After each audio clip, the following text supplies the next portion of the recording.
फिर कहते हैं जे पर दोष लखहि सहसाखी, परहित घृत जिनके मन माखी। देवराजेंद्र से भी तुलना कर दी। देवराजेंद्र के 1 सहस्त्र नेत्र हैं, सहस्रानन, सहस्राक्ष, ये सब देवराजेंद्र की उपाधियां हैं। तो देवराजेंद्र के समान ये दुष्टजन हैं। कैसे? तो देवराजेंद्र जिस प्रकार से 1000 नेत्रों से संसार का अवलोकन करते हैं, वैसे ये भी 1000 नेत्रों से लोगों के दोष को देखते हैं, कहाँ पर क्या गलती है। अब देखिए, दोष दृष्टि 2 प्रकार की होती है। एक तो उस दोष को उजागर करके उस दोष को सुधारा जाए कि हाँ इसमें ये गलती है, तो ये समाधान होना चाहिए। देखिए, डॉक्टर के पास जाएंगे तो वो दोष तो देखेगा ना, जांच तो करेगा, ये गड़बड़ है, इसको सुधारना है, ये भी एक दोष दर्शन हुआ। लेकिन ये दोष क्यों देखा जा रहा है? ताकि उस दोष को दूर करके सुधारा जा सके। और एक दोष दर्शन होता है तिरस्कार करने के लिए, मजाक उड़ाने के लिए, और जहां दोष नहीं भी है वहां भी कल्पित दोष को दिखाने के लिए। जहां दोष नहीं है वहां भी दोष दिखा देंगे। अरे भगवान तो अपनी गर्भवती पत्नी को छोड़ दिए, तो क्या कहें, कौन भगवान? कहने को दुर्बुद्धि व्यक्ति कहता ही है। अरे किस बात के भगवान थे गोपियों के वस्त्र चुरा लिए? उस लीला में कोई दोष नहीं है, लेकिन जिसको गाली देना है वो उस समय भी गाली देता था, आज भी गाली देगा। अरे हम सीता जी समझ रखे हैं क्या कि लंका में रही 6 महीना साल भर और रख लें? आरोप लगता ही था। तो कहने वाले की मुंह को तो सुविधा का लेके बंद करेगा नहीं। तो जहां दोष नहीं भी है वहां भी दोष देख लेना इनका बड़ा प्रातिभ है, इनकी प्रतिभा है। ये भी सब में संभव नहीं है ना, दोष देख पाइएगा, ऐसा नहीं देख पाइएगा, क्योंकि प्रतिभा नहीं है। यही प्रतिभा के कारण गोस्वामी जी इनकी वंदना करते हैं। और परहित घृत जिनके मन माखी, दूसरे का हित जो है वो बहुत सुंदर देसी गौ माता का घी है, अमृत है, गव्य है, देवताओं को, मनुष्यों को बड़ा प्रिय लगता है। लेकिन ये क्या है? मक्खी है, वहाँ जाकर छलांग मार के भले खुद मर जाएं लेकिन सामान हम बिगाड़ेंगे। तो इस प्रकार से इनका वर्णन किया है। इस पर श्रिया विभूत्याभिजने न विद्यया, शास्त्रों में वर्णन है, श्रिया विभूत्याभिजने न विद्यया, त्यागे न रूपेण बले न कर्मणा, जातस्मयेरान्धधियः सहेश्वरान्, सतो वमन्यन्ति हरिप्रियान् खला। सज्जनों का अपमान करते हैं, कौन? खलाह, हरिप्रियान अवमन्यन्ति, संतो अवमन्यन्ति हरिप्रियान खलाह। कुछ टंकन दोष भी हो सकता है, बड़ी प्राचीन प्रति समय पाठ का ग्रहण कर रहा हूं, तो इसमें क्या है कि प्रेस वालों ने बहुत अक्षरों में व्यतिक्रम किया है, इसलिए आज मैंने एक दूसरी प्रति भी रखी साथ में। तो क्या करते हैं ये लोग? सज्जनों का अपमान करने के लिए, भगवान के भक्तों का, विष्णु भक्तों का अपमान करने के लिए क्या करते हैं? देखो हमारे पास इतना पैसा है, तुम क्या दिन भर भजन करते रहते हो, कहाँ पैसा है तुम्हारे पास? देखो हमारे पास पैसा है, तो चिढ़ाते हैं, अपमान करते हैं। देखो हम इतने पढ़े लिखे हैं, डिग्री इतना, PhD, डॉक्टरेट सब डिलीट करके बैठे हैं, तुम तो अंगूठा छापो, क्या राम राम करते हो? अरे पढ़ो लिखो, आगे बढ़ो, कहीं बढ़िया प्रोफेसर बन जाओ, कुछ इंजीनियर बन जाओ, कुछ IAS IPS बन जाओ। ये क्या कंठीमाला धारण किए हो? ऐसा चिढ़ाते हैं, तिरस्कार करते हैं दुष्टजन। विद्या से, बल से, पराक्रम से, रूप से, देखो हम इतने सुंदर हैं, हीरो हीरोइन अपने मेकअप के माध्यम से चमड़ी को ही बेच रहे हैं, क्या कर रहे हैं? रूप को निखार के दिखा रहे हैं। अष्टावक्र मुनि का उपहास अप्सराओं ने किया था, कोई आज की बात नहीं कह रहा हूं, पहले भी हुआ है ऐसा। अष्टावक्र मुनि ने शाप दे दिया, विराध, कबंध, ये सब राक्षस कैसे बने? ऋषियों के तिरस्कार से ही तो बने। उस समय भी दुष्ट बुद्धि वाले लोग सज्जनों का तिरस्कार करते थे, आज भी करते हैं। लेकिन जो धैर्यवान पुरुष है उस समय भी भगवान की शरण में रहते थे, आज भी रहते हैं। और दुष्टों को तब भी दंड मिलता था, आज भी मिलता है। ये एक सृष्टि की बनी बनाई व्यवस्था है, इसको बदल नहीं सकते। इसमें बस पक्ष को देखना है कि हम किसके पक्ष में हैं। हम भगवत भक्तों के पक्ष में हैं कि संत निंदकों के पक्ष में हैं।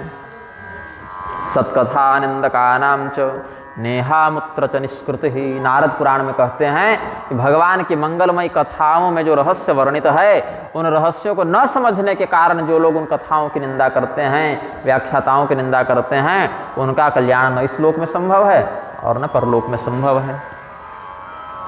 तेज कृशानुरोष महिषेषा, अघ अवगुण धन धनी धनेशा, उदय के तसम हित सब ही के, कुंभकर्ण सम सोवतनी के। तेज कृषाणु, कृषाणु कहते हैं अग्नि को। अब दूसरे को जलाने में, दूसरे के हृदय को व्यथित करने में, दग्ध करने में अग्निदेव के समान प्रचंड दाह को धारण करते हैं। हमें कुछ भी जलाना हो तो अग्नि का स्मरण करते हैं, चाहे हवन करना हो, चाहे चूल्हा जलाना हो, चाहे अंतिम संस्कार करना हो, चाहे ठंड भगाना हो, लकड़ी जलानी हो। अलग अलग कार्यों में जहाँ भी दाहिका शक्ति का आवश्यकता पड़ती है उसका सर्वप्रथम सर्वमान्य तत्व है अग्नि। तो दूसरे के हृदय को जलाने में, दूसरे के अहित को करने में, दूसरे के चित्त को दग्ध करने में ये लोग अग्नि के समान तेजस्वी हैं। और क्या कहते हैं, क्रोध में महिष पर आरूढ़ कौन होते हैं, यमराज। तो महिषेशा, यमराज जब क्रोध करें तो कोई उनके सामने टिकता नहीं है। तो इनके क्रोध को देखकर ऐसा लगता है मानो साक्षात यमराज ही आ गए। इस प्रकार से दुष्टों का स्वभाव वर्णित किया है। और इनमें एक बहुत बड़ा खजाना है, जिस खजाने से हम लोग बड़े वंचित हैं, हम लोग तो बहुत गरीब हैं। इस खजाने में, पाप रूपी अवगुण रूपी खजाने में ये तो कुबेर जी को भी लज्जित कर दें। कुबेर के पास जितना धन कदाचित न हो, उससे अधिक बड़ी गठरी इन्होंने अपने अवगुण और पाप की धारण कर रखी है, ये गोस्वामी जी। अच्छा, गोस्वामी जी प्रशंसा कर रहे हैं कि फटकार रहे हैं, समझ में नहीं आता। बड़ी मीठी मीठी शब्दावली से, इंद्र से, यमराज से, अग्नि से। वो एक था ना राजा बेन, जो अपने आप को भगवान घोषित कर दिया कि कोई यज्ञ हवन दान मत करना, सब हमारी पूजा करो, हम ही इंद्र हैं, हम ही अग्नि हैं, हम ही कुबेर हैं। बोले हो तो जरूर, इस प्रकार वाले इंद्र हो, इस प्रकार वाले अग्नि हो, इस प्रकार वाले कुबेर हो। जिस प्रकार से धूमकेतु इत्यादि का दर्शन आकाश में होता है, एक तारा टूटता हुआ दिखता है जो बड़ी लंबी पूंछ लिए होता है, उत्पात का सूचक है वह। राज्यभ्रंश, अकाल, महामारी, युद्ध इत्यादि विभीषिकाओं का वो शकुन संकेत करता है, अपशगुन है वो एक प्रकार का। तो जिस प्रकार से जब पुच्छल तारा दिखता है तो लोग समझ जाते हैं कि कोई न कोई अपशगुन की घटना अवश्य घटित होगी, चाहे तो महामारी आएगी, चाहे तो भयंकर अकाल हो जाएगा, चाहे तो युद्ध छिड़ जाएगा, कोई उठापटक तो होगी। तो वैसे ही इस प्रकार के दुष्ट पुच्छल तारे के समान। अच्छा, वो उसके साथ विशेषता क्या है कि बहुत ज़्यादा चमकेगा तुरंत और तुरंत, फिर बुझ जाता है, बहुत देर दिखता नहीं है। अचानक से 10-5 सेकंड के लिए वो चमकेगा आकाश में, फिर बुझ जाएगा। ऐसे ही ये लोग भी अचानक से जब आते हैं तो बहुत देर टिकते तो नहीं हैं, लेकिन इनको देखकर समझ में आ जाता है कि आया यहाँ जरूर कोई ना कोई उत्पात करेगा, कोई अपशगुन करेगा, कोई गड़बड़ करेगा। तो बहुत भलाई क्या है, ऐसे महापुरुष जिनकी प्रशंसा गोस्वामी जी कर रहे हैं, वो कुंभकर्ण के समान सोए ही रहें तो समाज का हित है। इनका बहुत बड़ा योगदान होगा समाज के लिए, अगर ये सदैव सोए रहें, उठे ही नहीं तो उत्पात ही न करें। और पर अकाजु लगी तनु परिहरहि, जिम हिम उपल कृषि दलिगरहि, बंदम खल जस शेष सरोसा, सहस बदन बरनई परदोषा। दूसरे के कार्य को बिगाड़ने के लिए अगर इनको अपने शरीर का परित्याग भी करना पड़े तो इनको कोई संकोच नहीं होता है। हाँ ठीक है, हम मरेंगे तो मरेंगे, लेकिन तुम्हारा काम बिगड़ना चाहिए। इस शरीर का परित्याग तो महर्षि दधीचि ने भी किया था। वृत्रासुर को मारने के लिए जब देवताओं को हड्डी की आवश्यकता थी तो दधीचि मुनि ने निसंकोच अपने शरीर का दान कर दिया था। राजा शिवी की कथा अगर स्मरण हो, महाभारत में उनकी कथा बड़ी प्रसिद्ध है। उनके पास दरबार में ऐसे महाराज शिवी बैठे हुए थे, तो एक कबूतर आया और कबूतर उनके पास आकर बैठ गया कुछ दूर में उनके सामने, और उसी के कुछ 2-4-10 सेकंड के बाद तत्काल ही एक बाज आया। शेन कहते हैं संस्कृत में बाज को, और कपोत कहते हैं कबूतर को। तो कपोत और शेन का संवाद वहां पर हुआ है। तो वो जब कबूतर आया, राजा शिवी के पास बैठ गया, और बाज आया तो बाज को देखकर वो डर के शिवी की गोद में आकर बैठ गया। तो महाराज शिवी ने उसको प्रेम करना आरंभ किया, दुलारने लगे, हल्के हल्के हाथ फेरने लगे, सहलाने लगे। तो मनुष्य की वाणी में सभी लोग सुन सकें ऐसी स्पष्ट वाणी में उस बाज ने कहा महाराज शिवी से कि देखिए महाराज, हम भूखे हैं और हमको भोजन चाहिए, और मैं बाज हूँ तो मैं मांसाहारी जीव हूँ, शिकारी जीव हूँ, तो मैं इस कबूतर का भक्षण करने के लिए आया हूँ, बड़ी दूर से इसका पीछा करते हुए आया हूँ, तो ये मेरा आहार है, मेरा शिकार है, आप हमें लौटा दीजिए। तो शिवी जी ने कबूतर की ओर देखा, कबूतर के नेत्रों में जल थे, डरा हुआ था, भयभीत था। उसने शिवी की ओर देखा, क्या महाराज, अब आपकी शरण में आने के बाद भी हम अनाश्रित रहेंगे, आश्रय विहीन रहेंगे। तो शिवी जी ने कहा कि देखो, कबूतर तो मैं नहीं दे सकता, कबूतर के बदले अगर कुछ लेना चाहो मांस में तो दे देंगे, किसी और प्राणी का मांस ले लो। बोले महाराज किसी और प्राणी का मांस भी लेंगे तो जिस करुणा से आप इस कबूतर को बचाना चाहते हैं तो दूसरे को क्यों नहीं बचाएंगे, उसको भी तो दर्द होगा जब मांस लेंगे। तो इतनी बड़ी दानी बन है तो अपने शरीर का मांस देकर दिखाइए ना। तो शिवी जी ने सोचा कह तो ठीक रहा है, दूसरे के शरीर का मांस निकाल कर देने की बात तो हम कह दें, बड़ा सरल है, लेकिन अगर अपने शरीर के मांस को देने की बात आए तो कितने दानी निकलते हैं देखता हूँ। तो महाराज शिविर ने कबूतर को तौला, कितना वजन होगा इसका, तो उसके हिसाब से जितना मांस शरीर से निकल सकता है उतना निकाल कर देंगे। दर्द होगा झेलेंगे, सहेंगे। जंघा इत्यादि के मांस को निकाल कर देने से व्यक्ति नहीं मरता है। हैवी ब्लीडिंग होगी तो थोड़ा सा औषधि इत्यादि का लेप लगा लेंगे।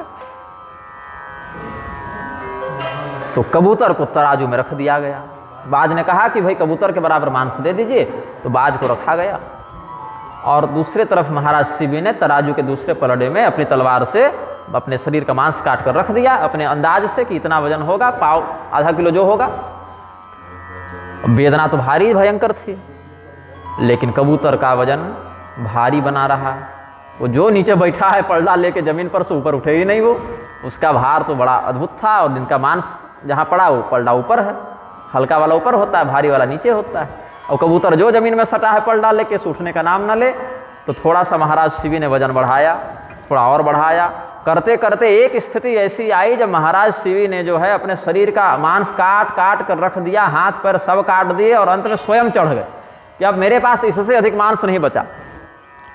तब वहाँ पर देवराज इंद्र प्रकट हुए और अग्निदेव प्रकट हुए। यही दोनों कबूतर और बाज के रूप में आए थे, देवराज इंद्र और अग्निदेव। महाराज शिवी का यश स्वर्ग में बड़ा गुंजायमान था, तो इन्होंने महाराज शिवी की दानशीलता, शरणागत वत्सलता और धैर्य की परीक्षा लेने के लिए लीला की थी। तो ऐसे महाराज शिवी जो दानवीर हैं, अपने शरीर का परित्याग करके भी अपने शरणागत की रक्षा करने के लिए तत्पर हो गए, संकोच नहीं किया। तो शरीर का त्याग करने वाले तो अनेकानेक सज्जन हुए हैं, एक से एक हुए हैं, लेकिन ये दुर्जन जब शरीर का त्याग करते हैं तो इससे किसी को लाभ नहीं होता। पर अकाजु लगी तनु परिहरहि, इनका शरीर भी छूटता है तो इनको दूसरे का अहित ही करना होता है। जैसे उदाहरण किसका दिया, उपमा किसकी दी, तो जिमे हिमा उपल कृषि दल गरहि, आकाश से जब बर्फबारी हो, ओले पड़ें और खेतों में गिरें तो फसल को नुकसान हो जाए, कृषि की क्षति हो जाए। अब ये जो बर्फ के गोले ऊपर से गिरे हैं, जो हिमखंड गिरे हैं, वो भी अपने नहीं बचते, वो भी पिघल जाते हैं, समाप्त हो जाते हैं। लेकिन समाप्ति से पहले पूरी फसल को समाप्त कर देते हैं, नुकसान हो जाता है, संहार हो जाता है। तो ये सब बातें जो गोस्वामी जी लिख रहे हैं, इन सबों का स्रोत महारामायण ग्रंथ से बताते हैं। महारामायण में लाखों श्लोकों में श्री रामचंद्र जी का चरित्र वर्णित है, वहीं से 3 श्लोकों का आश्रय लेते हैं। ऐसे और भी आगे की चौपाइयों में श्लोक हैं जिनका हम आनयन करेंगे। खला वह्नि समाह क्रोधे, ये दुष्ट कैसे हैं, वह्नि समाह क्रोधे, क्रोध में अग्नि के समान हैं। यमराज समाह खलु, अथवा यमराज के समान क्रोधी हैं। क्रोध ही व्यक्ति में भी क्रोध का एक अलग से प्रचंड दाह दिखता है, गर्मी दिखती है। कहते हैं ना ज़्यादा दिमाग गर्म हो गया है क्या, तो गर्मी दिखती है। तो अग्नि के समान और यमराज के समान इनका ताप है, इनका क्रोध है। अघाव गुणवित्तस्य धनिनश्च धनेशवत्, अघ रूपी, अघ कहते हैं पाप को, तो पाप रूपी अवगुण को ही इन्होंने बहुत बड़ी संपदा समझ के, बहुत बड़ी पूंजी समझ के अपने पास जमा करके रखा है। और धनेशवत्, थोड़ा बहुत जमा नहीं किया है। इनके पाप के भंडार को देखकर लगता है जैसे कुबेर जी को टक्कर दे देंगे ये भंडारण में। हिताय सर्वलोकस्य केतुदय समोदय, पूरे समाज का, संसार का कल्याण करने के लिए ये धूमकेतु के समान है। मतलब धूमकेतु से जैसे किसी का कल्याण नहीं होता, वैसे इनसे भी किसी का कल्याण नहीं होता। और क्या कहे, कुंभकर्ण सम सोवतनी के, सबसे बढ़िया बात तो यही है कि ये लोग सोते रहे। मरने की कामना गोस्वामी जी ने फिर भी नहीं की है कि मर जा, ऐसा नहीं कहा। रहो भाई धरती पर, लेकिन थोड़े हिसाब से रहो, सो जाओ, कुंभकर्ण के समान पड़े रहो। तुम जगोगे तो उत्पात करोगे, तो सोए रहो। तो कुंभकर्ण समा हेते स्वपम तो स्यात् शुभम। यदि दुर्जनों के द्वारा संपूर्ण समाज का एक ही हित किया जाता है जब ये सोए रहते हैं और कोई गड़बड़ नहीं करते। पर कार्य विनाशाय त्यजन्ति निज विग्रहम। दूसरे के कार्य के विनाश करने के लिए तनु पर हरहि, अपने शरीर का भी नाश करना पड़े तो इनको बहुत अखरता नहीं।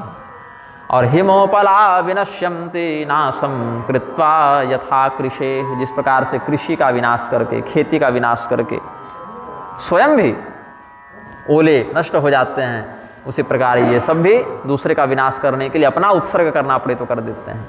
फिर कहते हैं बंद मुखल जस से ससरोसा, बंद मुखल जस से ससरोसा, सहस बदन बरनई पर दोषा, पुण्य प्रणवमु पृथुराज समाना, पुण्य प्रणवमु पृथुराज समाना, पर अघ सुनई सहस दस काना, पर अघ सुनई सहस दस काना। शेषनाग के समान वर्णन किया। शेषनाग का क्या वैशिष्ट्य है? सहस्रानन है। उनकी स्तुति में अनंत भगवान भी कहते हैं उनको। 1000 मुख तो हमने केवल कहने के लिए कहे, ऐसे शत सहस्र अयुत ये सब शब्द अनंत वाचक भी हैं, ऐसा आचार्यों का मत है। तो शत सहस्र अयुत इत्यादि शब्द अनंत वाचक हैं, इसलिए 1000 मुख वाले शेषनाग को अनंत भी कहते हैं। नमोस्त्वनंताय सहस्रमूर्तये, सहस्रपादाक्षि शिरोरुबाहवे, सहस्रनाम्ने पुरुषाय शाश्वते, सहस्रकोटि युगधारिणे नमः। ये शेषनाग क्या हैं? चतुर्व्यूह में संकर्षण मूर्ति के अधिष्ठाता हैं। संकर्षण मूर्ति क्या है? हम सभी प्राणियों के अंतर्गत जो आत्मा है वो संकर्षण मूर्ति के अधिकार में आती है। और वैकुंठ में यही संकर्षण भगवान शेषनाग के रूप में विराजते हैं। साकेत लोक में यही संकर्षण भगवान लक्ष्मण जी के रूप में विराजते हैं। गोलोक में यही संकर्षण भगवान बलराम जी के रूप में विराजते हैं।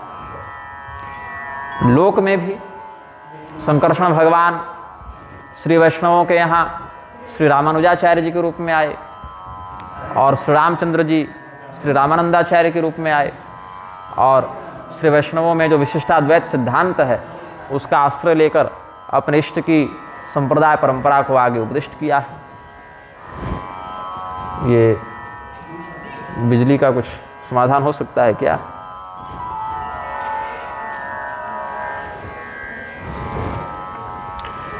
तो यहाँ पर वर्णन किए हैं कि शेषनाग के समान इन दुष्टों का वंदन किया। शेषनाग में 1000 मुख हैं, तो इन दुष्टों के भी 1000 मुख हो जाते हैं जब किसी दूसरे की चुगली करनी हो, दूसरे की निंदा करनी हो, दूसरे की बुराई करनी हो। तो इस प्रकार से शेषनाग जैसे सहस्र मुखों से भगवान का कीर्तन करते हैं, संकीर्तन करते हैं, शास्त्रों का उपदेश करते हैं। तो ये दुष्ट जन शास्त्रों का उपदेश तो कर नहीं सकते, भगवान की लीला कथा सुन तो नहीं सकते, सुना तो नहीं सकते, तो 1000 मुखों से दूसरों की निंदा करते हैं। केवल इसी मामले में शेषनाग से इनकी तुल्यता वर्णित है। फिर पृथु महाराज से इनका वर्णन किया। पृथु महाराज के समान। पृथु महाराज कौन है? स्वयंभू मनु के बड़े पुत्र जिनका नाम था उत्तानपाद, उनकी बड़ी पत्नी का नाम था सुनीति, जिससे राजकुमार ध्रुव का जन्म हुआ था। ये ध्रुव जी पिछले जन्म में राजकुमार थे। विष्णु पुराण इत्यादि के अनुसार, हरिवंश पुराण इत्यादि के अनुसार इनके पूर्व जन्म का व्याख्यान करते हैं। पिछले जन्म में ये राजकुमार थे,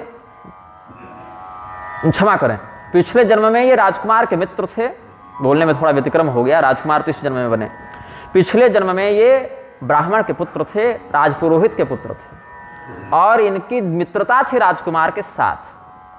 तो पिताजी राजमहल में आना जाना करते थे, पुरोहित थे तो पूजा पाठ कराने के लिए राजा बुलाते थे, दान दक्षिणा देते थे। तो कभी कभी पंडित जी के बेटे भी जाते थे, राजकुमार से मित्रता थी। तो इनके मन में एक वासना का उदय हुआ कि हम भी राजा के समान महल में रहते, हम भी राजकुमार के समान सुख का उपभोग करते। तो राज्य सुख की कामना से इन्होंने तपस्या करना प्रारंभ किया और 3000 वर्षों तक तपस्या की, लेकिन भगवान का दर्शन नहीं हुआ और मर गए। 6 महीने की तपस्या इनकी बची हुई थी, वही तपस्या अगले जन्म में इनकी जुड़ गई। तो इधर देखने में तो 6 महीने की तपस्या है, लेकिन पिछले जन्म का कितना बड़ा सत्कर्म उनका है। तो यहाँ पर जब देवर्षि नारद के अनुग्रह से, सप्तर्षियों के अनुग्रह से, भागवत में तो देवर्षि नारद का वर्णन है और विष्णु पुराण में सप्तर्षियों का वर्णन है, उनके अनुग्रह से जब ध्रुव जी को भगवान का साक्षात्कार अति अल्पकाल में हो गया, तब तक उनके मन में राज्य की वासना गई नहीं थी। भगवान ने कहा कि राजकुमार बनना चाहते हो पुत्र, लेकिन ये जान लो कि सुख तो महल में भी नहीं है, सुख तो अंदर होता है, बाहर नहीं होता। महल में रहकर भी व्यक्ति दुखी हो सकता है, और इतना दुखी हो सकता है कि महल को छोड़ के जंगल जा सकता है। तो ध्रुव जी 5 वर्ष की अवस्था में सारा नश्वर संसार समझ गए कि सुख तो महल में भी नहीं है। फिर भगवान ने तपस्या के फलस्वरूप परम उत्तम ध्रुव पद दिया है, और फिर क्रम मुक्ति के माध्यम से आगे फिर मोक्ष भी दिया है। तो वही महाराज ध्रुव के वंश में एक राजा हुए जिनका नाम था अंग। उन्होंने मृत्यु की पुत्री सुनीता से विवाह किया था, जहां से राजा वेन का जन्म हुआ। यही राजा वेन बड़ा अत्याचारी था, तो भृगु इत्यादि ऋषियों ने उसको शाप दे के नष्ट कर दिया, और उसके शरीर का मंथन करके भगवान के ही अवतार महाराज पृथु का प्राकट्य हुआ। महाराज पृथु को आदि राज कहा जाता है। यद्यपि महाराज पृथु से पहले भी बहुत से राजा हुए, उन्हीं के वंश में बहुत से राजा हो चुके थे, लेकिन आदि राज क्यों कहते हैं इनको? अभी जो हमें समाज की व्यवस्था देखने को मिल रही है कि इतने घर हैं, घरों के मोहल्ले हैं, इतने मोहल्लों का गांव है, इतने गांव के पंचायत हैं, इतने पंचायत का विकास खंड है, ये सब होते हैं। जो अभी सामाजिक बसी बसाई मानवीय सभ्यता देखने को मिल रही है। हाँ भाई, हमारी ज़मीन है, इस ज़मीन पर खेती कर रहे हैं, फिर ये ज़मीन हमारे बाद हमारे बच्चे की हो जाएगी। ये सब एक जो उत्तराधिकार का नियम है। कृषि करने के लिए हल चलाना, हल जोतना, ये सब बातें हैं। भूमि को समतल करके उसको खेती लायक बनाना, ये सब व्यवस्था महाराज पृथु की दी हुई है। उससे पहले जिसको जहाँ मन किया घर बना लिया, कोई गांव इत्यादि की बसी बसाई व्यवस्था नहीं थी, और जो भी इच्छा थी पृथ्वी देवी से याचित होने पर वो प्राप्त हो जाता था, कभी तो अयाचित भी प्राप्त हो जाता था। लेकिन अच्छा, पृथ्वी का नाम भी पृथ्वी नहीं था, वसुंधरा, मेदिनी, भूमि, ये सब से उनका परिचय होता था। पृथ्वी तो महाराज पृथु ने जब पुत्री रूप में अंगीकार किया है, उसके बाद उनका नामकरण हुआ है। तो इनको आदिराज पृथु कहते थे। इनके ही साथ इनकी की अनपायनी शक्ति भगवती लक्ष्मी ने अर्ची देवी का अवतार ग्रहण किया था। तो जब भी, आजकल भी, आधुनिक काल में भी यह विधान है। अब तो राजतंत्र भी नहीं है, लोकतंत्र आ गया है, पता नहीं कितने समय रहेगा, लेकिन शास्त्रीय व्यवस्था तो राजतंत्र की ही है, और भगवान कल की भी राजतंत्र की स्थापना पुनः करेंगे ही। तो 3 राजाओं का चरित्र जो है वो राज्याभिषेक के बाद राजा को बैठाकर सुनाया जाता था। पहला चरित्र था सत्ययुग के महाराज पृथु का, कि राजा को कैसा होना चाहिए। दूसरा चरित्र सुनाया जाता था त्रेता युग में भगवान श्री रामचंद्र जी का, कि राजा को कैसा होना चाहिए। और तीसरा चरित्र होता था द्वापर युग के धर्मराज युधिष्ठिर का। ये 3 चरित्र तो सुनने ही सुनने थे। राज्याभिषेक के बाद पुरोहित या गुरु राजा को सुनाते थे कि हे राजन, अब तुम इस गद्दी पर बैठे हो तो मनमौजी मत करना, भोग विलास से मत डूब जाना। महाराज पृथु का चरित्र, महाराज श्री रामचंद्र का चरित्र और महाराज युधिष्ठिर का चरित्र सुनो, समझो। कष्ट में, सुख में धैर्य का कैसे परिचय देना है, धर्म की मर्यादा, राजधर्म को समझते हुए कैसे न्यायपूर्ण व्यवहार करना है, प्रजा के साथ कैसे न्यायोचित शासन का व्यवहार करना है। बाकी गद्दी पर बैठने को तो जरासंध, शिशुपाल, कंस भी गद्दी पर बैठे हुए थे, लेकिन उनका चरित्र नहीं सुनाया जाता है। और भी हरिश्चंद्र, गय, शिबी, नहुस, सयाति, ये सब राजाओं का भी चरित्र समयानुसार सुनाते रहते हैं, लेकिन इन तीनों का चरित्र तो सुनना ही सुनना था। महाराज पृथु का, भगवान श्री रामचंद्र जी का, धर्मराज युधिष्ठिर का। तो महाराज पृथु ने यज्ञ किया, अश्वमेध यज्ञ किया, 99 यज्ञ तो इनके निर्बाध पूर्ण हुए। जब 100 यज्ञ इनके पूर्ण होने वाले थे, उससे ठीक पहले देवराज इंद्र को भय हो गया कि कहीं इनके 100 यज्ञ पूरे हो जाएं तो ये शतक्रतु बन जाएं, और उसके बाद हमारे राज्य का ये अपहरण कर लें, स्वर्ग के राजा यही बन जाएं। तो देवराज इंद्र ने उनके अश्वमेध यज्ञ का घोड़ा ही चुरा लिया। तो जो पृथु जी के पुत्र थे, वो अत्रि मुनि के कहने पर, अत्रि मुनि वो यज्ञ करा रहे थे। अच्छा, उसी यज्ञ में सूत जी का प्राकट्य भी हुआ है। अग्निकुंड समुद्भूत सूतो विमल मानस, भगवान के ही अंश, भगवान के ही ज्ञानावतार श्री सूत जी महाराज उसी अग्निकुंड से उत्पन्न हुए हैं। वो भी कोई वर्णशंकर मातृगर्भ उद्भूत सूत नहीं है, दिव्य अग्निकुंड से उत्पन्न वो सूत हैं। और वो जब प्रकट हुए तो उनको देखकर ऋषि महर्षियों को बड़ा आनंद हुआ, ऋषि महर्षियों के रोमांच हो आए, उनके रोंगटे खड़े हो गए कि आज कोई बढ़िया कथा सुनाने वाला मिला है। ये सूत जी सभी पुराणों के इतिहास आदि के प्रवक्ता हैं, शौनक इत्यादि प्रधान श्रोता हैं। तो वहाँ पर ऋषियों को बड़ा आनंद हुआ, इसीलिए ऋषियों के शरीर में रोंगटे खड़े हो गए, रोमांच हो गया, रोमे रोमे हर्ष से पुलकित हो गए, इसीलिए रोमहर्षण भी नाम पड़ा। और वेदव्यास जी ने जब उनको इतिहास पुराण इत्यादि पढ़ाया, इतिहास पुराणाम च पुराणानाम पिता में रोमहर्षणः, ये जब उग्रश्रवा सूत अपने पिता का वर्णन करते हुए कहते हैं, तो वहाँ पर भी यह वर्णन है कि वेदव्यास जी ने जब इतिहास पुराण इत्यादि अपने शिष्य रोमहर्षण सूत को पढ़ाया और पूछा, परीक्षा भी लेते थे गुरु जी पढ़ाने के बाद, तो पूछा कि पुत्र तुमने क्या पढ़ा, तो जैसा गुरु जी ने सुनाया था, सिखाया था, बिल्कुल वैसा ही, बिना कोई विकृति के, बिना कोई कमी के, बिल्कुल मधुर मधुर उन्होंने सुना दिया। तो गुरु जी भी बड़े आनंदित हुए कि बहुत अच्छा शिष्य हमको मिला। तो योग्य शिष्य को प्राप्त करके गुरु भी आनंदित होते हैं, पुलकित होते हैं। तो इसीलिए उनके रोमहर्षण नाम की सार्थकता सिद्ध हो गई। उन्हीं के पुत्र थे उग्रश्रवा सूत। तो कुछ पुराणों को उग्रश्रवा सूत ने सुनाया है और कुछ पुराणों को रोमहर्षण सूत ने सुनाया है। तो सूत उवाच से दोनों का लक्षण शास्त्र में ग्रहण कर लेना चाहिए। तो महाराज पृथु का वर्णन कर रहे थे, पुनि प्रणवों पृथ्वीराज समाना, इसकी व्याख्यान में। तो महाराज पृथु के पुत्र ने देवराज इंद्र के साथ जब सोचा युद्ध करें, घोड़ा को वापस लेकर आए, तो देवराज इंद्र देखे कि हमको मारने आ रहा है, तो साधु का वेश बना लिए।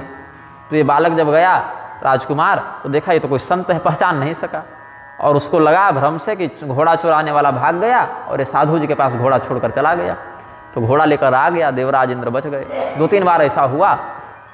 तो वही यानी तानि पापस्य खंडानि, चाहे लिंगम खंड में होच्यते, ये सब श्लोक हैं भागवत में, कि पाप पूर्ण व्यवहार करने के लिए देवराज इंद्र ने जो जो स्वरूप बनाया था, नकली साधु का, काम चोरी का था और वेश साधु का था, तो कालांतर में वही वही वेश को चोर डकैतों ने भी ग्रहण कर लिया, नास्तिकों ने भी, अरहतों ने भी, कुछ बौद्ध जैन आदि नास्तिक मत के प्रवर्तकों ने भी ग्रहण कर लिया और कहा यही हमारा वेश है, यही हमारा कर्म है। तो बाहर से दिखने पर साधु के समान प्रतीत होने पर भी आंतरिक रूप से बहुत से धर्मद्वेषी भी होते हैं। रावण ने भी साधु का वेश बनाया, कालनेमी ने भी साधु का वेश बनाया। तो आवश्यक नहीं कि वेश बाहर से साधु का है तो हृदय से वह साधु ही होगा, हो सकता है वह छली भी हो, जिसका लक्षण समझना बड़े सूक्ष्म विवेक का विषय है। तो भगवान साक्षात प्रकट हुए। फिर अत्रि मुनि ने कहा कि हम देवराज इंद्र को ही भस्म कर देते हैं, यही हवन कुंड में उनका आवाहन करेंगे, तो देवराज इंद्र जब हवन कुंड में पड़ेंगे तो भस्म हो जाएंगे। तो फिर ब्रह्मदेव आए, बृहस्पति जी आए, भगवान नारायण स्वयं प्रकट हुए, बोले कि देवराज इंद्र भी हमारी ही विभूति हैं और पृथु आप भी हमारे ही अवतार हैं, तो क्या आपस में विरोध करना, आप ऐसा कीजिए अपने यज्ञ को यहीं छोड़ दीजिए। बोले महाराज फिर हमारे यज्ञ में जो संकल्प था उसका क्या होगा, संकल्प 100 यज्ञों का था और हम बीच में छोड़ दें तो क्या पाप नहीं लगेगा। बोले तुम्हारे मन में क्या इच्छा थी, यज्ञ करने का उद्देश्य क्या था, क्या तुम इंद्र बनना चाहते हो। बोले नहीं महाराज हमको इंद्र नहीं बनना, इंद्र तो यही बने रहे, हम तो बस आपकी सेवा करना चाहते थे, भगवान की प्रसन्नता हो। तो भगवान बोले हम प्रसन्न हैं, फिर तुम यज्ञ मत करो, आगे यहीं पूर्ण हो गया यज्ञ, हमने कह दिया हम प्रसन्न हैं, तो तुम्हारा यज्ञ यहीं पूर्ण है। और देवराज इंद्र को कहा कि देखो इनके 99.5 ही हुए हैं, आधा नंबर से इनका कट गया है, इसलिए तुम इंद्र बने रहोगे। तो भगवान ने सब मंगलमय कर दिया और फिर कहा कि कोई वरदान मांगिए। तो राजा पृथु ने 10 सहस्त्र कानों का वरदान मांगा है। अब 10,000 कान ऐसे पूरे शरीर में लटक नहीं गए, भाव है कि 10,000 कानों के समान श्रवण शक्ति हमें प्राप्त हो जाए, कि योजन 10 योजन 100 योजन 1000 योजन दूर भी कोई आपका कीर्तन करे, कथा करे, तो हमें वो श्रवण आ जाए, कान में पड़ जाए। तो ये लोग भी पृथु जी के समान जो हैं 10,000 कानों का सामर्थ्य रखते हैं, लेकिन ये कीर्तन सुनने के लिए नहीं रखते, ये दूसरे की चुगली सुनने के लिए रखते हैं, कि अगर 1000 किलोमीटर दूर भी कोई निंदा चुगली शिकायत हो जाए तो कान तुरंत इनका ऐसे हो जाता है कि क्या हो रहा है उधर। तो वंदे खलम से ससमम सरोषम, महारामायण का भाव व्यक्त करते हैं। वंदे खलम से ससमम सरोषम मुखैः सहस्र हि परदोष वार्ताम करोति यः पापमथो शृणोति सहस्रकर्ण पृथुराज तुल्य। पाप मथो शृणोति, ये टंकन दोष है, मथ शृणोति होना चाहिए। तो टीकाकार के माध्यम से कुछ टंकन दोष अभिव्यक्त होता है। हम उन दुष्टों को भी प्रणाम करते हैं भैया, जो क्रोध में शेषनाग के समान हैं, हजार हजार मुख से केवल दूसरों को गाली बकते रहते हैं, और जब निंदा सुनने की बात आए तो इनको पृथु जी के समान 1000 10,000 कानों का सामर्थ्य प्राप्त हो जाता है। करोति यह पाप मथ शृणोति सहस्र कर्णैः पृथुराज तुल्यः। फिर पुनः एक बार देवराज इंद्र के समान स्मरण किया। पहले तो सहस्रों नेत्रों के समान, जैसे देवराज इंद्र 1000 नेत्रों से सबों के ऊपर कल्याणमय दृष्टि से देखते हैं, वैसे ये लोग परदोष का दर्शन करते हैं। ये परदोष लखई सहसाखी। लेकिन एक बार और पुनः देवराज इंद्र का स्मरण किया है। बहुरिशक्रसम बिनवते ही, बहुरिशक्रसम बिनवते ही, संतत सुरानी कहित जेहि, बचन वज्र जेहि सदा पियारा, बचन वज्र जेहि सदा पियारा, सहस नयन पर दोष निहारा। देवराज इंद्र क्या करते हैं? वज्र का प्रहार करते हैं। तो इन लोगों का वज्र इनकी वाणी में वास करता है। ऐसी बात बोल देंगे, ऐसा तिरस्कार करेंगे, ऐसा अपशब्द बोलेंगे कि लगेगा कि वाग वज्र का प्रयोग किया है दुष्टों ने। वचन ही इनका वज्र के समान कठोर प्रतीत होता है, संहारक प्रतीत होता है। और सुरानीक शब्द जो गोस्वामी जी ने प्रयोग किया है, समतत सुरानीक हित जेहि। सुर कहते हैं देवता को, और अनीक, चमू, वाहिनी, पृतना, ये सब शब्द कहते हैं सेना को। चमू, वाहिनी, पृतना, ये सब, या अनीक, ये सब शब्द आए हैं सेना के पर्याय के रूप में। अमरकोश इत्यादि ग्रंथों में वर्णन है। तो सुरानीक शब्द है। अब इसमें यदि अकस्थ वर्ण दीर्घ लगा देंगे तो सुर धन अनीक, जैसे हिम धन आलय हिमालय बन जाता है, तो वैसे सुर धन अनीक क्या बन जाएगा? सुरानीक। तो सुरानीक का क्या अर्थ हो गया? सुर का अनीक मतलब देवता की सेना। तो देवराज इंद्र को देवताओं की सेना बड़ी प्रिय है, क्योंकि राजा है तो राजा को सेना प्रिय होगी। और अगर इनका समासगत अर्थ कर दें ग्राम्य भाषा में, ये तो दीर्घ संधि लगाकर ये अर्थ बन गया, लेकिन अगर इनका ग्राम्य भाषा में समास कर दें और फिर विच्छेद करें तो सुरा शब्द अलग हो जाएगा और नीक शब्द अलग हो जाएगा। तो नीक कहते हैं अच्छा को, प्रिय को, और सुरा कहते हैं मदिरा को। तो संतत सुरानी कहित जेहि, इनको मदिरा बड़ी नीक लगती है, बड़ी अच्छी लगती है। अब छत्तीसगढ़ी में नीक शब्द है कि नहीं पता नहीं, भोजपुरी में नीक शब्द है ना। मधुर, प्रिय के हित में नीक शब्द अच्छा भला के अर्थ में प्रयुक्त है। तो सुरा नीक हित जेहि, जिनको मदिरा पान करना बड़ा प्रिय रुचिकर लगता है, ऐसे ये लोग हैं। और बचन वज्र जेहि सदा पियारा, सहस नयन पर दोष निहारा। सहस्रों नयनों से ये दूसरे के दोष को देखते हैं और ऐसी बात बोलेंगे लगेगा कि मानो इन्होंने वज्रपात ही कर दिया हो। तो महारामायण का भाव है, पुनः शक्र समं वंदे खलम वज्र प्रियम तदा, सहस्र नयनैर्दोषम यह परस्य प्रपश्यति। फिर एक दोहा का आख्यान करते हैं। उदासीन अरिमित हित सुनत जरहि खलरीत, जानिपाने जुग जोरी जन बिनति करई सप्रीति। दुष्टों में एक और विशेषता होती है जो संतों में नहीं होती। ये विशेषता क्या है? 3 प्रकार से आपसे कोई व्यक्ति व्यवहार करता है। या तो वो व्यक्ति आपका मित्र है, या तो आपका शत्रु है, या तो दोनों ही नहीं है, उदासीन है। 3 प्रकार से व्यवहार होते हैं। या तो हम आपसे मित्रता का व्यवहार कर लें, या तो शत्रुता का व्यवहार कर लें, या दोनों ही न करें, उपेक्षा कर दें, उदासीन रहें। लेकिन ये लोग क्या हैं? उदासीन को भी कष्ट देते हैं, मित्र को भी कष्ट देते हैं और शत्रु को भी कष्ट देते हैं। अगर आप किसी दुष्ट से शत्रुता कर लें तो भी आप ही को कष्ट होगा, और दुष्ट से दोस्ती कर लें तो भी आपसे वो दोस्ती नहीं करेगा, आपके प्रति कोई सज्जनता का व्यवहार नहीं करेगा, आप ही को कष्ट देगा। और कई बार तो ये दुष्ट इतने नालायक होते हैं कि जिसको कोई माने मतलब नहीं उसको भी जाके कष्ट दे देते हैं। जो न मित्र है न शत्रु है, उदासीन है, निरपेक्ष है, उसको भी कष्ट देते हैं। इसीलिए गोस्वामी जी कहते हैं कि बहुत प्रेम से हम आपसे हाथ जोड़ के विनती करते हैं, क्योंकि दुष्ट तो दुष्टता छोड़ेगा नहीं, तो गोस्वामी जी संतत्व क्यों छोड़ने जाएं। तो उदासीनारि मित्राणाम हितम श्रुत्वाति दुखिता। और दुष्टों में एक विशेषता और होती है कि सुनत जरहि खलरीति और उदासीन अरिमीत हित, ये अपने मित्र का भी हित सुनकर दुखी हो जाते हैं। भले वो व्यक्ति मेरा मित्र है, लेकिन हमसे ज़्यादा पैसा कैसे है, हमसे बड़ी ठेकेदारी कैसे ले लिया, उसकी दुकान हमारी दुकान से अधिक क्यों चलती है, और कहीं कहीं उस कथावाचक को हमसे अधिक दक्षिणा क्यों मिलती है, उसका मठ हमसे बड़ा क्यों है, ये भी कहीं कहीं देखने को मिल जाता है। तो इसीलिए अपने मित्र के वृद्धि को देखकर भी जिसको हर्ष न हो, अपितु जिसको ईर्ष्या का अनुभव हो, जिसका हृदय जलने लग जाए, व्यथित हो जाए, और दुष्ट और उदासीन के प्रति जिस प्रकार का इनका शत्रुता का व्यवहार रहता है, मित्र से भी वैसे ही जो दुर्बुद्धि का व्यवहार करते हैं, उनको भी हम दोनों हाथ जोड़कर प्रेम पूर्वक अपनी ओर से विनय करते हैं। भवन्ति च खला ज्ञात्वा करोमि प्रार्थनां मुदा।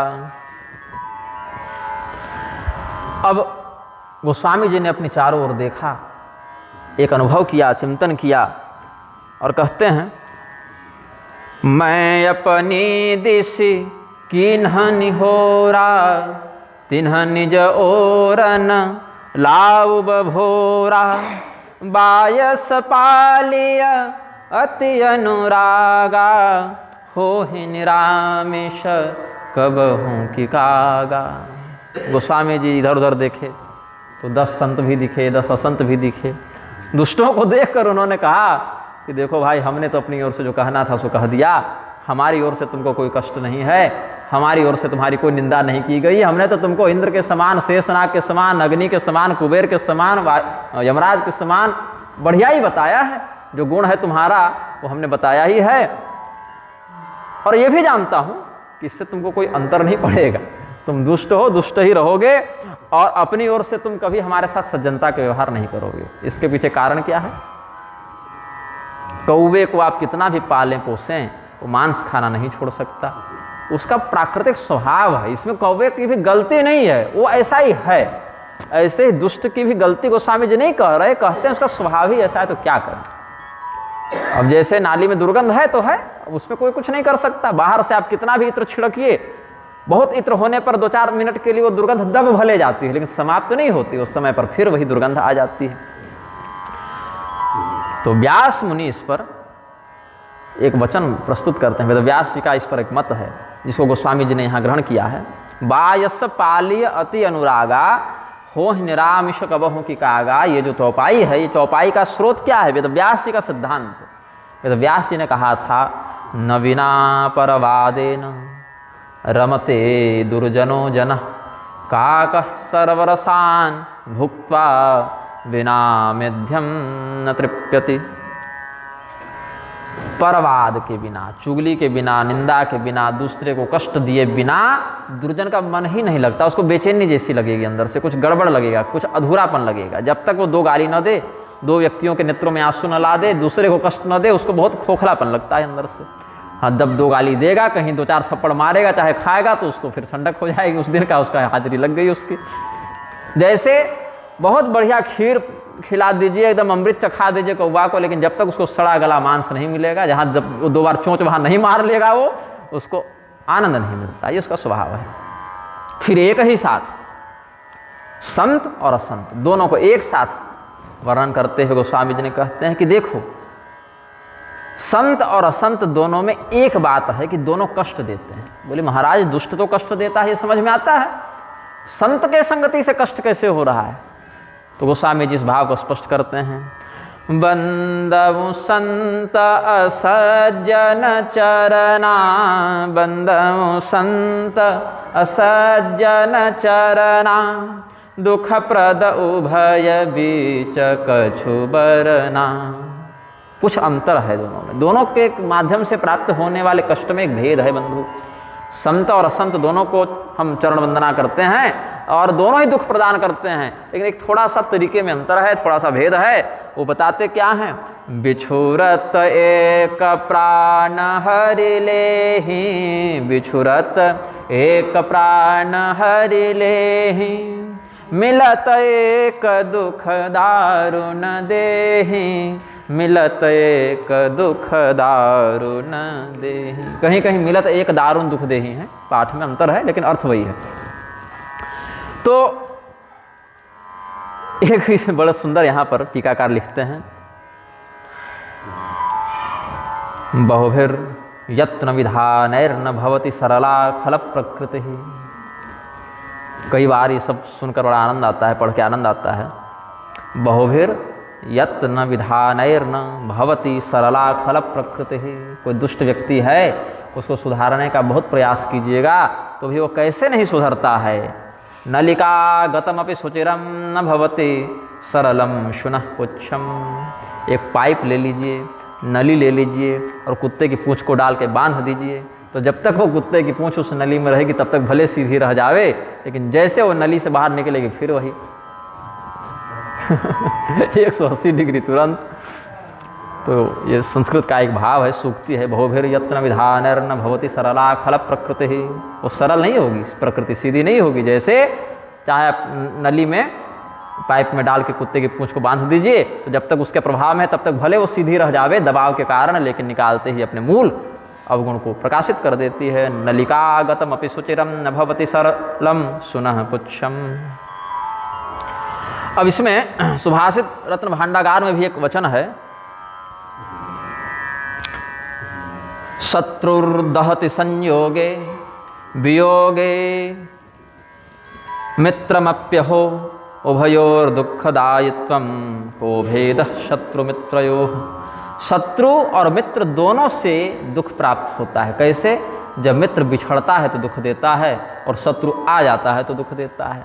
इसी भाव को गोस्वामी जी ने संत और असंत में जोड़ा है कि बिछुरत एक प्राण हरि लेहि, मिलत एक दारुण दुख देहि, मिलत एक दुख दारुण देहि। कि संत जब दूर चले जाते हैं, उनका दर्शन, उनकी संगति दुर्लभ हो जाती है, तो उनके वियोग से बड़ा कष्ट होता है।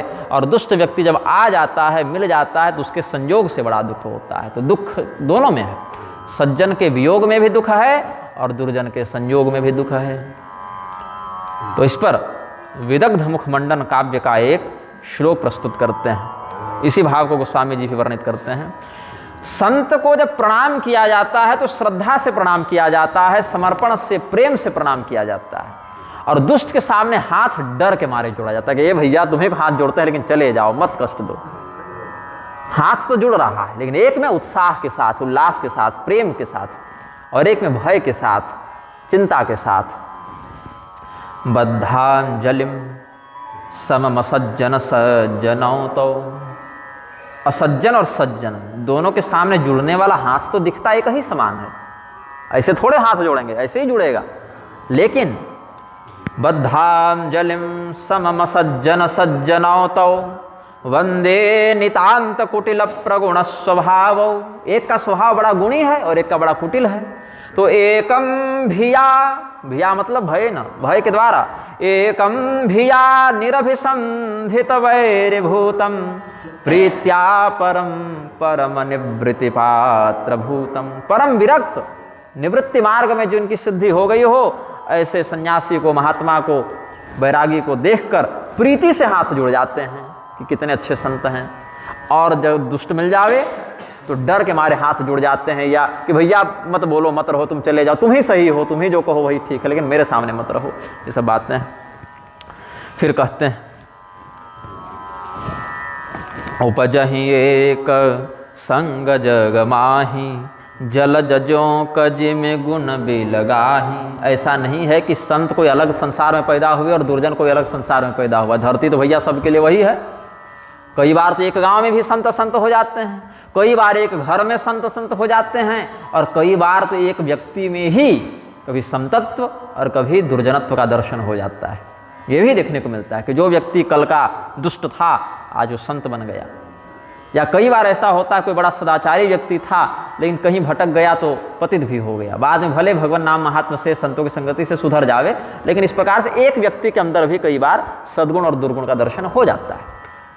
तो ऐसा नहीं कर सकते हैं कि संतों की दुनिया कोई अलग है, उनकी धरती अलग है, उनके गांव घर अलग होते हैं और दुर्जनों के अलग होते हैं, नहीं। जिस तालाब में कीचड़ में कमल खिलता है भैया जो उसी में होता है, लेकिन अपना अपना स्वभाव है। तो सुधा सुरासम साधु असाधु, जिस समुद्र मंथन से अमृत निकला उसी से वारुणी मदिरा निकली। और दिव्य संपदा दैवी संपदा वालों को अमृत मिला और आसुरी संपदा वालों को मदिरा मिली, जबकि स्रोत दोनों का समान था। जनक एक जग जलधि अगाधु, जबकि मदिरा और सुधा अमृत दोनों का उद्भव स्थान, दोनों का प्राकट्य स्थान, उत्पत्ति स्थान जो क्षीर सागर है वो तो एक ही है।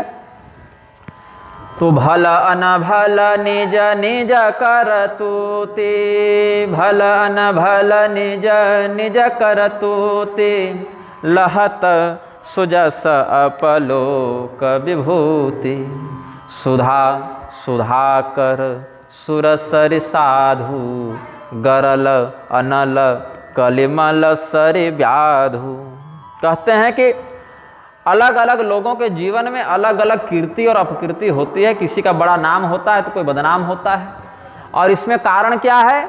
तो अपनी अपनी करनी के अनुसार ही लोगों को यश या अपयश मिलता है, भल और अनभल, उचित और अनुचित जो कर्तव्य है। तो व्यक्ति जिस प्रकार का कर्म करता है तो सुजस या अपजस उसको वैसा प्राप्त होता है।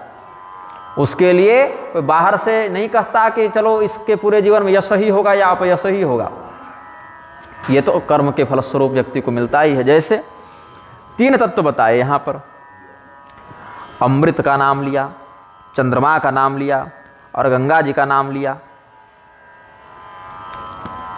अब इस पृथ्वी पर अमृत भी विद्यमान है और उसके सापेक्ष गरल भी विद्यमान है, जहर भी विद्यमान है। स्वर्ग का अमृत तो दुर्लभ है पृथ्वी के लिए, लेकिन औषधि के रूप में पंचामृत शब्द का प्रयोग करते हैं। दूध भी अमृत कोटि में आता है, दही घी मधु ये सब भी अमृत कोटि में हैं। भगवान का चरणोदक तो सर्वोत्तम अमृत है, वो तो देवताओं को भी दुर्लभ ही है बल्कि। तो अमृत भी धरती पर है और जहर भी धरती पर है। चंद्रमा भी धरती पर है जो अत्यंत शीतलतापूर्ण ज्योत्सना का प्रसारण करते हैं, और अग्नि भी धरती पर है। लेकिन पतंगा जब उड़ता है तो आग में जाके कूद जाता है, चंद्रमा की उसकी गति नहीं होती है। पूर्णिमा की रात्रि हो और आप मशाल जला देवें तो पतंगे चंद्रमा की ओर दौड़ते नहीं दिखते, वो अग्नि की ओर दौड़ते हैं। जानते हैं वहां नुकसान है, क्षति है, मर जाएंगे। यथा प्रदीप्तम ज्वलनम पतंगा विषमति नाशाय समृद्ध वेगा, नाश के लिए ही, वहां विनष्ट होने के लिए बड़ी तेजी से, और आप रोक भी नहीं सकते। लेकिन चंद्रमा के प्रति उनकी गति नहीं होती। भगवान का चरणोदक विद्यमान है, अमृतकारी तत्व विद्यमान है, लेकिन जिसको नहीं खाना हो जहरे खा के मर रहा है। अरे भैया मरना है तो चरणोदक पी के मरो ना, जो मरने को ठान ही लिए हो तो चरणोदक पी के मरो, फिर फिनाइल पी के काहे मर रहे हो। लेकिन समाज है, अलग अलग प्रकार की वृत्ति है लोगों की। गंगा जी है तो कर्मनाशा नदी भी है, तो किसी को गंगा स्नान में आनंद मिलता है, किसी को कर्मनाशे में आनंद है। तो ये अलग अलग प्रवृत्ति है सज्जन और असज्जन की। तो इसमें एक उक्ति है, विद्या विवादाय धनम मदाय शक्ति परेशान परिपीडनाय। विद्या, धन और शक्ति ये तो सज्जन के पास भी हो सकते हैं और दुर्जन के पास भी हो सकते हैं। विद्या रावण के पास थी, वशिष्ठ जी के पास भी थी, लेकिन लाभ किसको हुआ?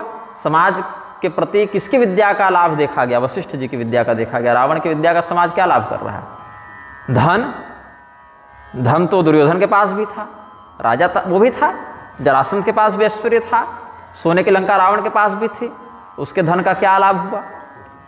लेकिन महाराज हरिश्चंद्र के धन का लाभ हुआ, शिवी जी के धन का लाभ हुआ, अम्बरीश और रंतिदेव जैसे दानियों के धन का लाभ हुआ। और शक्ति, ब्रह्मास्त्र तो अर्जुन के पास भी है और अश्वत्थामा के पास भी है, मेघनाद के पास भी है। तो मेघनाद और अश्वत्थामा के ब्रह्मास्त्र से किसकी रक्षा हुई? किसके धर्म की वृद्धि हुई? नहीं, लेकिन अर्जुन के ब्रह्मास्त्र से धर्म की रक्षा हुई। तो तात्पर्य ये है कि विद्या, धन और शक्ति, ये तो दुर्बुद्धियों के पास भी होते हैं। इतने का संग्रह तो दुष्ट व्यक्ति भी कर लेता है, लेकिन उसकी विद्या विवाद में उद्भूत होती है कि पढ़ लिख लिया तो सबसे लड़ते चलेंगे। शास्त्रार्थ एक अलग बात है, शास्त्रार्थ तो एक स्वस्थ परंपरा है। शास्त्र में इस वाक्य का क्या तात्पर्य है, क्या निरूपण है, इसका अष्टविध अर्थ कैसे लगता है, प्रसंग प्रकरण उद्देश्य परिणाम, ये सब देखते हुए वो एक स्वस्थ विधा है ज्ञान चर्चा की। ये तो आचार्यों की शोभा है, शास्त्रार्थ करना आचार्यों का अलंकार है, आभूषण है संप्रदाय का। लेकिन यदि दुर्बुद्धि हो तो विवाद को, केवल वितंडा जल्प इत्यादि को जन्म देगा। और धनम मदाय, धन अगर दुर्बुद्धि के पास हो जाए तो उसके मद को बढ़ाएगा, उसके अहंकार को बढ़ाएगा। और शक्ति ही परेशान परिपीड़नाय, और शक्ति अगर हो जाए दुष्ट के पास तो क्या करेगा, अन्य जनों को पीड़ा प्रदान करेगा। खलस्य साधोर विपरीतमेतत्, अब खल के पास विद्या विवाद के लिए, धन मद के लिए और शक्ति परपीड़न के लिए होती है। लेकिन यही तीनों तत्व यदि संतों के पास चले जाए तो इनका प्रभाव बदल जाता है। तब क्या होता है, ज्ञाना यदाना यचरक्षणाय, संत के पास विद्या हो तो ज्ञान की परंपरा बढ़े, संत के पास धन हो तो दान देकर उसकी सार्थकता सिद्ध करे, और संत के पास शक्ति हो तो शरणागत की रक्षा में उसका प्रयोग करे, धर्म की रक्षा के लिए उसका प्रयोग करे। तो विद्या का प्रयोग दुष्ट विवाद के लिए करते हैं और संत ज्ञान के लिए करते हैं। धन का प्रयोग दुष्ट मद के लिए करते, अहंकार के लिए करते, और सज्जन दान के लिए करते हैं। शक्ति का प्रयोग दुर्जन दूसरों को कष्ट देने के लिए करते हैं, और संत उसका प्रयोग दूसरों की रक्षा करने के लिए करते हैं। और इसमें अंत में क्या कह दिया, गुण अवगुण जानत सब कोई। ये जो बात है ये कोई छिपी हुई बात नहीं है, ये तो समाज का अनुभव है। हर व्यक्ति अपने जीवन में इस सामाजिक अनुभव से अवगत हो जाता है। ये भी नहीं कि कोई बहुत गुप्त बात बता दी, ये सब बातें तो लगभग सब लोग जान ही रहे हैं कि दुष्ट के हाथ में तलवार है और एक सद्बुद्धि वाले व्यक्ति के हाथ में तलवार है। एक व्यक्ति रक्षा के लिए प्रयोग कर रहा है और एक व्यक्ति आतंकवादी बना घूम रहा है। अंगुलीमाल के हाथ में भी तलवार थी और भगवान के भी हाथ में तलवार थी। भगवान के हाथ में तलवार थी तो वीर कबंध का उद्धार किया, जो योजन भर भर हाथ लेके सबको बटोरता फिरता था, उसके आतंक से भगवान ने सबकी रक्षा की। और अंगुलीमाल अपनी तलवार से अंगुली काट काट के माला पहनता था, ये भी कथा प्रसिद्ध है। अगस्त मुनि ने भगवान को तलवार दी है, रामायण में वर्णन है। आत्तसज्ज धनुषा विशुस्पृशा वक्षया सुवनिसंग संगिणौ रक्षणाय मम राम लक्ष्मणा वग्रतः पथि सदैव गच्छताम। सन्नद्धः कवची खड्गी चाप बाणधरो युवा गच्छन मनोरथान्नश्च रामः पातु स लक्ष्मणः। आनंद रामायण राम रक्षा स्तोत्र। कवची भगवान कवच धारण किए हुए हैं, खड्गी खड्ग धारण किए हुए हैं, लेकिन श्री रामचंद्र जी का अनुभव करने से केवल धनुष बाण दिखता है। ऐसे अस्त्र शस्त्र और भी हैं भगवान के विशाल स्वरूप में, महत् स्वरूप में। धनुष बाण तो प्रिय शस्त्र है, वो अधिकाधिक प्रयोग करते हैं, लेकिन गदा खड्ग चक्र ये सभी भगवान के शस्त्र हैं, दिव्य शस्त्र हैं।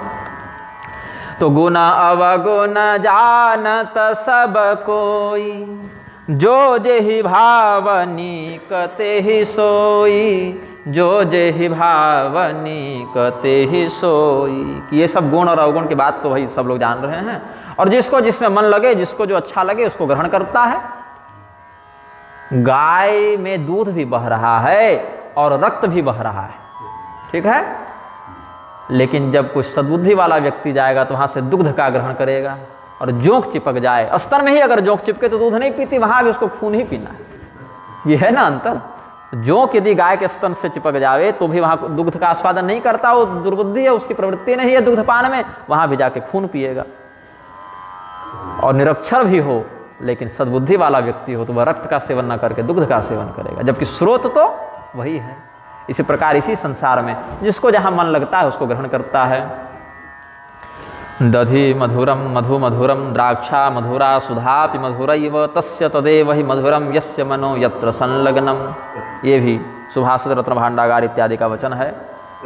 कहीं दधि की मिठास है, कहीं मधु की मिठास है, कहीं खजूर अंगूर इत्यादि की मिठास है, कहीं अमृत की मिठास है। जिसका मन जहाँ लगता है उसको चखता है। और दुर्बुद्धि व्यक्ति तो मदिरा में रक्त में भी मिठास खोज लेता है, आभासी मिठास, तामसी, है ना। तो इसमें एक दोहा का आख्यान करके फिर कथा सत्र को पूर्ण करेंगे। भलो भलाई पैलहई लहई निचाहि नीचु, सुधा सराहिय अमरता, गरल सराहिय मीचु। क्या अर्थ है? जो व्यक्ति स्वयं उत्तम प्रकृति का है, रहीम जी भी कहे ना, कार को रहीम उत्तम प्रकृति, जो रहीम उत्तम प्रकृति का आकर सकत कुसंग, और चंदन विश्व व्यापत नहीं लिपटे रहत भुजंग। कुछ ऐसा ही भाव है कि भाई चंदन उत्तम प्रकृति का है तो सांप भले लपटे रहते हैं, लेकिन चंदन कभी विषाक्त तो नहीं होता, उसके अवगुण को ग्रहण नहीं करता।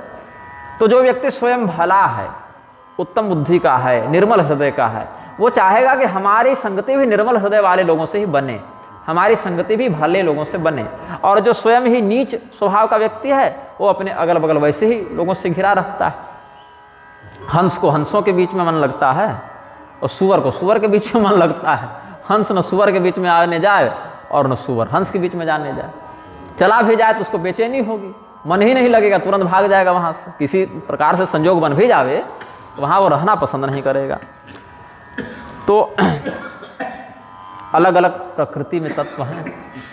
अमृत का गुण है कष्ट का निवारण करके अमरत्व प्रदान करना, और जहर की कुशलता व्यक्ति के विनाश में है, मारने में है। तो भगवान ने सबको बनाया है, तो इसलिए गोस्वामी जी ने अच्छे भरे बुरे किसी का विचार नहीं किया, जो जैसा है सब ठीक है, सब भगवान की माया है, भगवान की लीला है। सात्विक गुण है, राजस गुण है, तामस गुण है, सब भगवान के ही हैं, ऐसा जान के सबका ही अभिवादन किया है। नूनम दुग्धाब्धि मंथोत्था विमौ सुजन दुर्जनौ, किंतिंदो सोदर पूर्व कालकूट स्वचेतर। देखिए, क्षीर सागर से निकले हुए चंद्रमा के दो भाई हैं। चंद्रमा क्षीर सागर के मंथन से निकले, समुद्र मंथन से निकले चंद्रदेव, तो उनके दो भाई हैं, एक अमृत है और एक विष है। लेकिन चंद्रमा ने अमृत को अपनाया, कालकूट को नहीं अपनाया। अब शिव जी तो खैर शिव जी हैं, वो तो सबको शरण देते हैं, उनकी बात अलग है। यहाँ हम प्रेरणा के लिए कह रहे हैं, जिसकी कहीं ठौर नहीं शिव जी, उसको भी अपने यहाँ शरण दे देते हैं, जाओ तुम हमारे पास रह लो।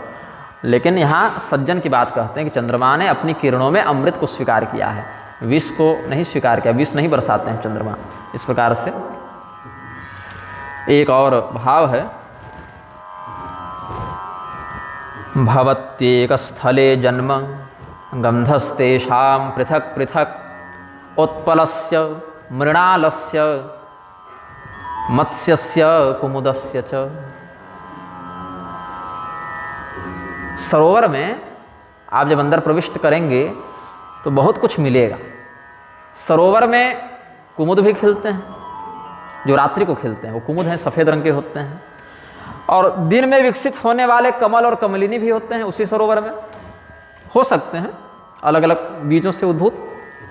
उसी सरोवर में नीचे हाथ दें तो कीचड़ और पत्थर भी मिल सकते हैं, और मछलियाँ भी होती हैं। लेकिन कुमुद को तोड़कर सूंघेंगे तो उसकी गंध अलग है, और कमल को सूंघेंगे तो उसकी गंध अलग है, और कीचड़ मछली पत्थर की गंध अलग अलग है। जबकि स्रोत तो सबका वह सरोवर ही है, वही आश्रय है सबका। वैसे ही संसार में भी अलग अलग प्रकार के संत और असंत जन मिलते हैं, और इस प्रकार से गोस्वामी जी ने सबका अभिवादन किया है। आगे के प्रसंगों पर कल चिंतन व्यक्त करेंगे। भगवान नाम संकीर्तन करें। सीताराम सीताराम सीताराम सीताराम सीताराम सीताराम सीताराम सीताराम। राधे श्याम राधे श्याम राधे श्याम राधे श्याम राधे श्याम राधे श्याम राधे श्याम राधे श्याम। सीताराम सीताराम सीताराम सीताराम सीताराम सीताराम सीताराम सीताराम। राधे श्याम राधे श्याम राधे श्याम राधे श्याम राधे श्याम राधे श्याम राधे श्याम राधे श्याम। प्रेम से बोलिए आनंद कंद भगवान की।